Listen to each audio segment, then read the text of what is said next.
Olá, estamos em mais um Imaginário. O meu convidado de hoje é professor de televisão na Universidade Autónoma de Lisboa. Começou o seu percurso profissional na RTP em 1987, foi um dos fundadores da SIC em 1992 e mais tarde coordenador da SIC Notícias. Em televisão, trabalhou como editor, produtor, realizador e jornalista e coordenador de produção. Carlos Pedro Dias, boa tarde. Obrigado. Olá, boa tarde. Recentemente, a este leque de funções juntou também a função de consultor do projeto CNN em Portugal. A propósito desse projeto, escreveu um artigo no Medicapital News em que diz que o projeto CNN Portugal promete ser uma excelente oportunidade para que o mercado televisivo português se repense. A minha pergunta é: porquê que o mercado televisivo português precisa de se repensar? Só uma pequena correção. Eu sou consultor não apenas no projeto CNN, mas já há bastante tempo noutros projetos. Indo diretamente à sua pergunta, o mercado dos média é um mercado particularmente dinâmico, um mercado particularmente sujeito a pressões e a uma necessidade permanente de adaptação. No caso do mercado mediático português, estava, de alguma forma, demasiado estabilizado, em termos de liderança, no cabo, em termos, embora tivéssemos assistido em tempos ao desafio da CMTV, quando chegou, mas também já passou, já estabilizou. O projeto CNN Portugal, ao trazer um conjunto de valores, um conjunto de princípios, uma forma de lidar que culturalmente é um pouco diferente da forma de fazer jornalismo televisivo em Portugal, acaba por ser importante porque nos obriga a todos a pensar de outra forma e a olhar para aquilo que fazemos em televisão de uma forma diferente. Daí a grande oportunidade que foi o projeto CNN Portugal, e essas palavras, felizmente, parece que acertaram no alvo, uma vez que as audiências, ao final de pouco tempo, eu atrevo-me até a dizer que mais cedo do que previsto, vieram dar razão a quem esperava muito deste projeto CNN Portugal. Que novos desafios é que pode trazer um novo canal de informação e uma marca tão grande como a CNN ao mercado e aos profissionais que já estavam há tanto tempo no mercado, como os jornalistas? Ora bem, o projeto CNN, como qualquer outro projeto, pode trazer sempre coisas importantes. Deixem-me contextualizar um pouco. O jornalismo em Portugal é de grande qualidade há muito tempo. O jornalismo televisivo em Portugal é de enorme qualidade há muito tempo. Não há nada a aprender, em sentido geral, no jornalismo português com o jornalismo que se faz em qualquer outro país do mundo. No entanto, aprendemos sempre com os outros, de alguma forma. É sempre benéfico contactar com outras perspectivas. O jornalismo, como qualquer atividade que tem muito ligada com o quadro cultural em que é exercido, depende muito do país em que é feito.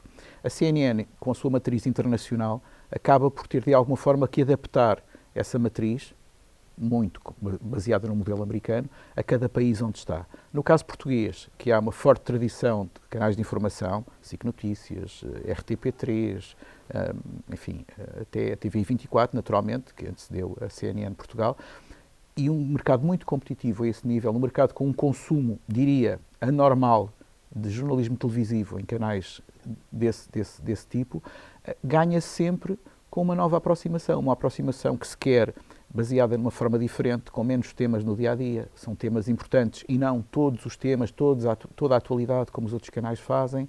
A preocupação de uma verificação quase exaustiva, que é um princípio que tem muito a ver com a cultura americana do jornalismo, por razões também que se prendem não só com os princípios do jornalismo, mas também com a responsabilização legal que qualquer erro acarreta.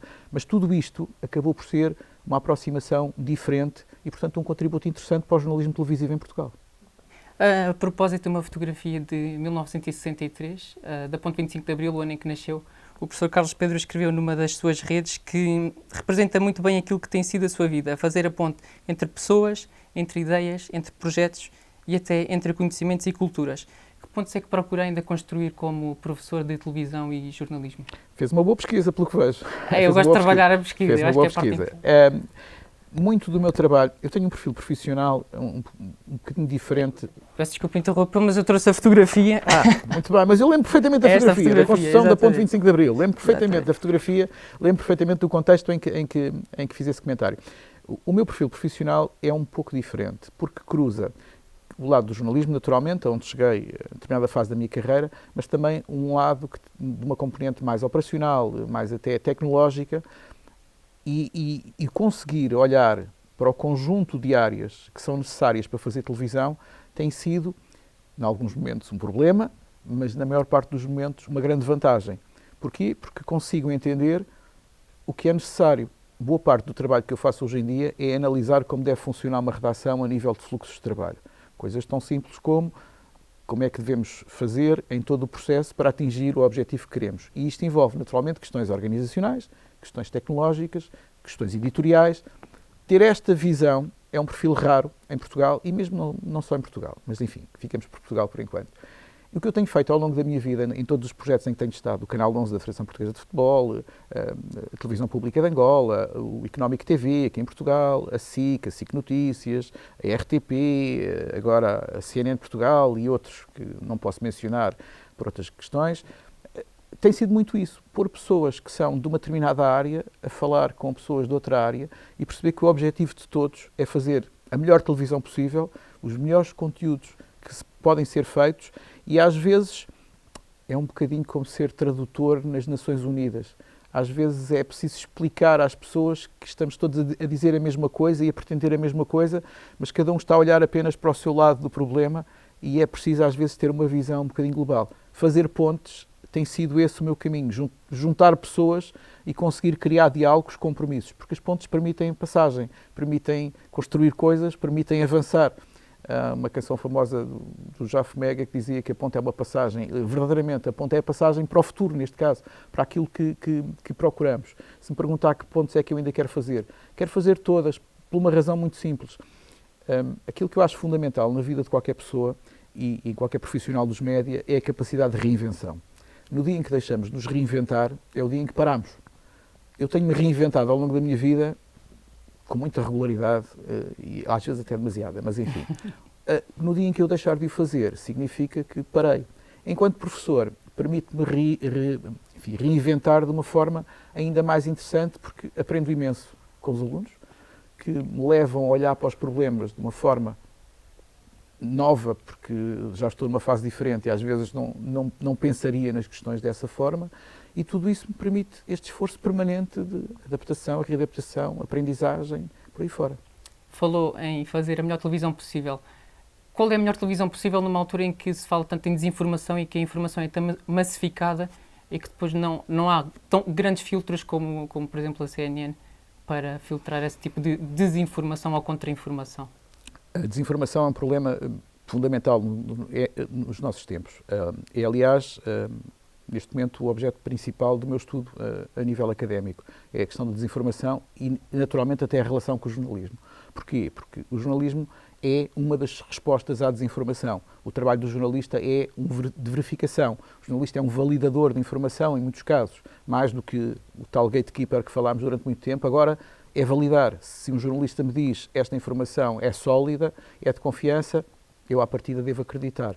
Portanto, neste momento, a pressão da desinformação é cada vez maior, seja por questões políticas, seja por questões de populismo, seja por questões de relações internacionais, a pressão é cada vez maior, o desafio para os jornalistas também é cada vez maior, e a pergunta, ou o desafio que temos agora pela frente é: será que os jornalistas estão verdadeiramente preparados para isso? Será que todas as organizações produtoras de informação estão adaptadas e tiveram cuidado de se preparar para esta verdadeira, enfim, enxurrada de desinformação com que lidam todos os dias?